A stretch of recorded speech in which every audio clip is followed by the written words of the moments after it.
এইবার যদি আমার ছেলে সন্তান না হয় তোর লাথি মেরে তোর বাপের বাড়িতে পাঠাই দিব। আমি মাইয়া দেখে আপনার মতো মানুষের সংসার করে গেলাম, অন্য কোন মাইয়া হইলে কপালে সাটার বাড়ি দিয়ে চলে যেত।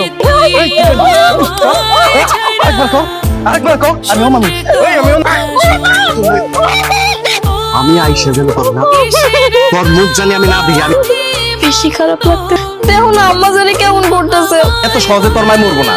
একটু ডাক্তার কাছে নিয়ে যাও না, আমার তো খুব ভয় লাগতেছে। তোর নানির খবর দিতেছি, সে আসুক আগে।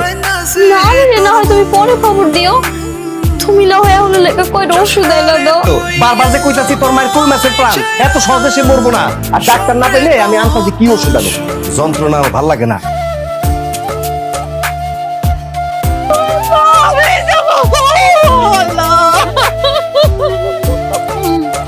আরে আমার মাফ করে দিস, আমি তোরে শান্তি দিতে পারি না রে।